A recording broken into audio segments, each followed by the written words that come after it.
Maximum time আমরা যখন কোনো ছোট বাচ্চার হাতে মেহেন্দি দিতে যাই তখন কনফিউজড হয়ে যাই এত ছোট হাতে আমি কি ডিজাইন করব আর কিভাবে আমি সেই ডিজাইনটিকে এত ছোট হাতে ফুটিয়ে তুলব। তারা কিন্তু আজকের এই ডিজাইনটি ছোট বাচ্চাদের হাতে ট্রাই করতে পারেন।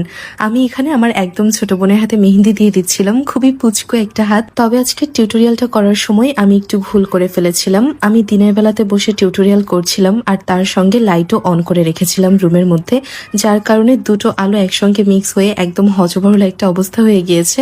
কেমন একটা সাদা সাদা ফ্যাকাশে ভাব চলে এসেছে ভিডিওর মাঝখানে। আমি প্রথমে এই বিষয়টা খেয়াল করিনি, তারপর অনেকটা ডিজাইন করার পর হুট করে দেখছি যে আমার ভিডিওটা একদম ক্লিয়ার হচ্ছে না, একটু কেমন যেন লাইটিংটা দেখতে ভালো লাগছে না।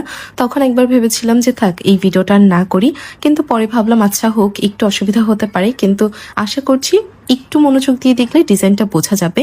এখানে আমি একদমই ছোট করে একটা মান্ডালা করেছি, যেহেতু অনেক ছোট হাত আমি এখানে চাইলেও মান্ডালাটা বেশি বড় করতে পারতাম না। আর আমি শুরু থেকেই চাচ্ছিলাম মান্ডালাতে বেশি একটা মনোযোগ না দিয়ে আমি হাতের আঙুলের দিকটাতে একটু বেশি মনোযোগ দেব। যেহেতু ছোট হাত অবশ্যই মান্ডালাটা খুবই ছোট করে করতে হবে, তাই আমি খুব একটা হজবরল ডিজাইন করিনি। আর দেখা যাচ্ছে ম্যাক্সিমাম বাচ্চারা কিন্তু খুব বেশি গিজি গিজি টাইপ ডিজাইন আসলে পছন্দও করে না। সে সকল হাতে এরকম ছোট করে একটা মান্ডালা করে দিলে দেখতে অনেক কিউট লাগে, আর যখন রং হয়ে যায় তখন সেটা কিন্তু যে কোনো বাচ্চার হাতে খুব সুন্দরভাবে ফুটে ওঠে। এখানে আমি ছোট করে মান্ডালাটা করার পর ফিঙ্গারের দিকে একটু মিনার টাইপ করছিলাম, কিন্তু নর্মালি আমরা যেই মিনারটা করি দেখা যাচ্ছে একটু কোনা করে আমরা করি, আমি সেটি করিনি। আমি একটু রাউন্ড আকৃতির এখানে মিনার করে নিয়েছিলাম। আমি চাচ্ছিলাম আঙুলের দিকটা একটা বোল্ড ভাইব রেখে আমি সুন্দর করে ডিজাইনটাকে ফুটিয়ে তুলবো। ইদানিং পদ্ম ফুল দিয়ে এত বেশি টিউটোরিয়াল করেছি, যার কারণে আমার মনে হলো আজকের এই টিউটোরিয়ালে আমি কোনো রকম কোনো পদ্ম ফুল ব্যবহার করব না। আমি হয়তো গোলাপ ফুল দিয়ে এই ডিজাইনটা করব, এবং তারপর আমি আঙুলের দিকটাতে ঠিক গোলাপ ফুলটাই ব্যবহার করার চেষ্টা করেছি। আমার কাছে কিন্তু গোলাপ ফুলটা ব্যক্তিগতভাবে খুবই ভালো লাগে, যখন খুব সুন্দর করে সেটাকে আঁকানো হয়। খুবই সিম্পল লাগে বাট দেখতে খুব সুন্দর লাগে, প্লাস যখন রং হয় তখন কিন্তু এই জায়গাটা দেখতে প্রচন্ড রকম ভালো লাগে। গোলাপ ফুলগুলো আপনারা যখন আঁকবেন চেষ্টা করবেন যতটুকু সম্ভব ছোট ছোট করে আঁকার জন্য, তাহলে একটা জায়গায় অনেকগুলো গোলাপ ফুল আঁকা যায় আর সেটা কিন্তু দেখতে বেশি ভালো লাগে।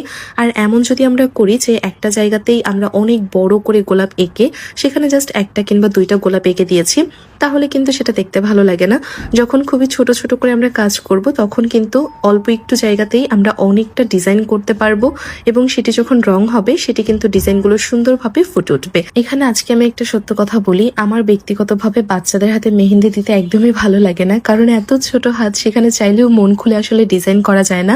আমার ম্যাক্সিমাম টিউটোরিয়াল দেখা যাচ্ছে আমার মেজো বোনের হাতে আমি করি, তখন ছোট বোনগুলো একটু মন খারাপ করে যে আমাদের হাতে আপু কখনোই মেহেন্দি দিয়ে দিচ্ছে না, কিন্তু ওদের হাত এত বেশি ছোট, আমি সেখানে কি